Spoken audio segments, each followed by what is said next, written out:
Welcome to Jam Sessions, an open access, international, and multilingual podcast project of the Climate Justice Program of IFSW.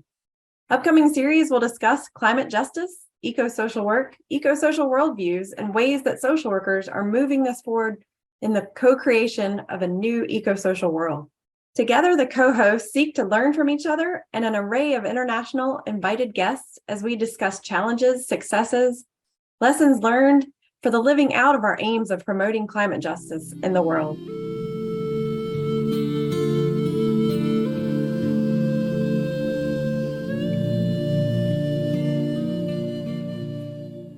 Hi, everyone. I'm Dr. Meredith Powers, the founder and director of the Climate Justice Program of IFSW.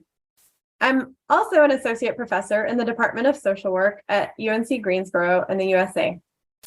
And my applied scholarship and teaching includes work in the areas of climate justice, climate migration, eco-social worldviews, and ecotherapy. I'm also the director of the Green Eco-Social Work Collaborative Network, and I invite you all to consider joining us for that online community. I'm excited to be here today with my friend and colleague, Dr. Noel Muridzo. Greetings, everyone. I am Noel Muridzo. I am a social worker and the regional president for IFSW Africa region. I'm also the director of the School of Social Work, Nigland State University, based in Zimbabwe. Today, we want to introduce you to this new podcast endeavor, Jam Sessions, and invite you to join us on this journey of learning as we move towards climate justice action. We envisioned this project as a way to preserve and honor oral history and as a way to learn from each other and share ideas. We believe this podcast project will help as we try to mainstream eco-social worldviews and climate justice work within and beyond social work profession. We are planning several series with various guests and co-hosts, all exploring climate justice, eco-social work, eco-social worldviews, and ways social workers are moving this work forward in the world. Upcoming series include, but not limited to, what is eco-social work and how do we do it? The wisdom of our elders, radical self-care in times of climate crisis, co-creating a new eco-social world, and the connections to the global agenda 2020 to 2030. Meet the authors of the IFSW workbook series on promoting community and environmental sustainability and much more. We hope you benefit from it as much as we enjoy making it. We invite feedback and discussion by students, educators, researchers, policymakers, and practitioners.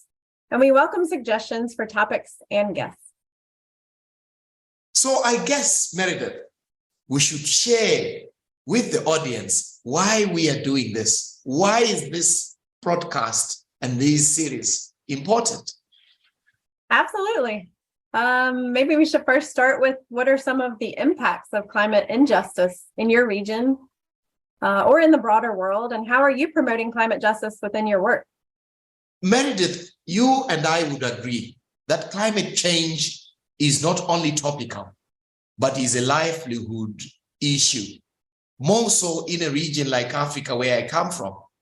Africa has a series of droughts, floods, and other natural disasters that are now linked to climate change. These events and life events are altering people's livelihoods and their ability to live proper lives. And it's affecting people and their livelihoods.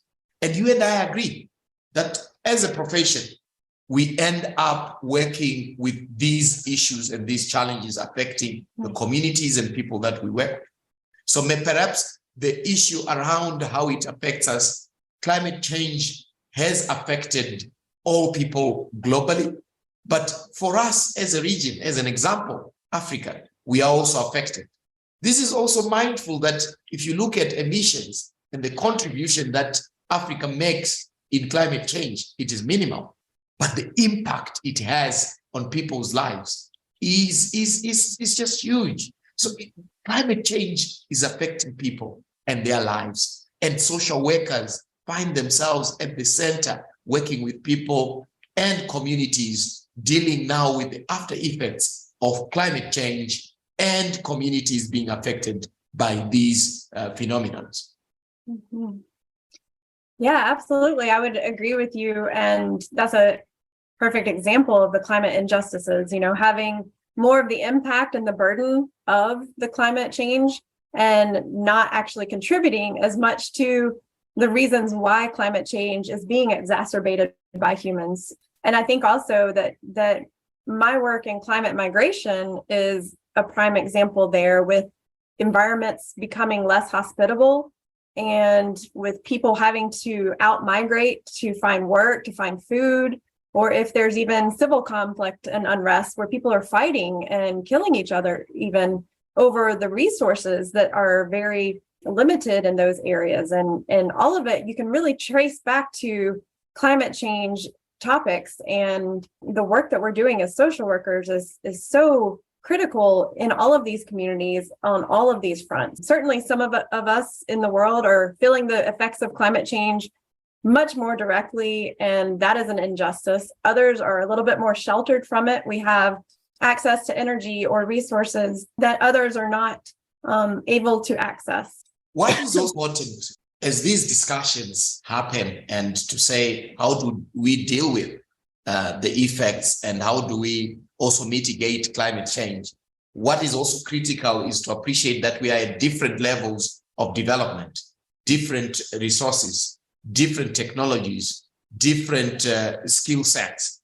So it is also important for the world to appreciate that as countries respond to this, and as these debates happen, we are at different levels and different interventions might be needed and different resources, and who pays for what becomes important. And I believe the voice of social workers, given their work and interacting with communities and people, becomes also important in all these debates. What do you think, Meredith? Yes, that's absolutely a great point. A lot of what I'm seeing here, either with the folks who are coming in and migrating in from other parts of our region or from global regions and relocating to our city in Greensboro in the United States, many people are experiencing this loss of the sense of place, the connections that they had with nature, with their foods, with their family, with the solidarity they had with their community as they were outdoors much of the time, just their own mental health well-being, as well as their physical well-being. Maybe the question that also then develops, and what this series will try to capture, is then how do we embrace, and how could we embrace eco-social work and eco-social worldviews and use the global agenda to co-create this new eco-social world? I would say that's the other aspect of my work, is kind of focusing on this broader global attempt to help us embrace those who are already promoting eco-social worldviews, or for those of us like myself who came from a culture of origin that had a very human-centered worldview, that we were somehow outside of nature and in charge of nature, and all of the things are at our disposal and for our own resources and benefits. And now I'm trying to shift to embrace what I'm learning from many different people around the world, many indigenous groups who have eco-social worldviews. And these are ones that are helping people live in harmony with nature, that we are part of nature as humans. We happen to be one species within this large interrelated network and web of life. And we are interdependent on this web of life for our sustainability and livelihood. And not just for the benefit of the well-being of humans, but for all species, for the whole planet, even considering the rights of nature. So I think that those are things that I'm starting to learn, starting to have conversations with people. I hope that on this podcast series, we get to have other guest speakers who can share these ideas with us, and we can continue to learn. And I think by implementing and embracing eco-social worldviews and centering people and social workers who are already have eco-social worldviews, many of our indigenous colleagues have always been working within an eco-social worldview and mindset, and always practicing social work from that point of view. And I think that those of us who had social work as a profession came about within the Industrial Revolution and this very human-centered worldview. We can't keep moving in sustainability just within that trajectory. We're going to have to completely shift, completely embrace different eco-social worldviews such that we can then actually co-create a new eco-social world. The global agenda that we have is actually really beautiful. It brings up a lot of the aspects that are within eco-social worldviews, such as the Ubuntu concept that you could probably speak more to. The idea that we're embracing and respecting diversity so that we can move towards joint social justice and action.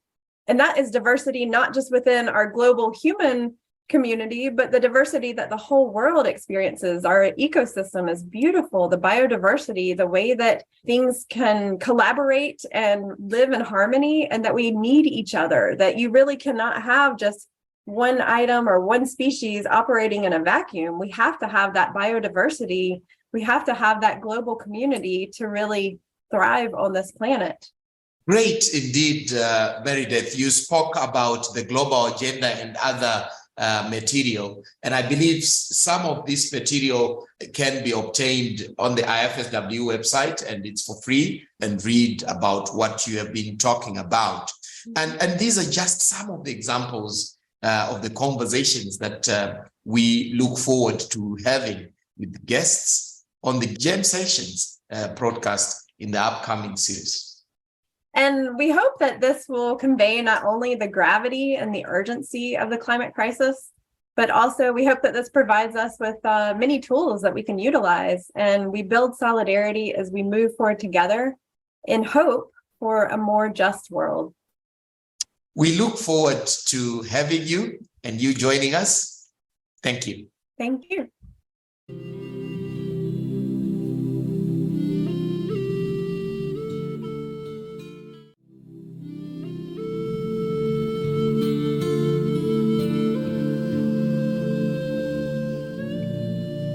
Welcome to Jam Sessions, an open access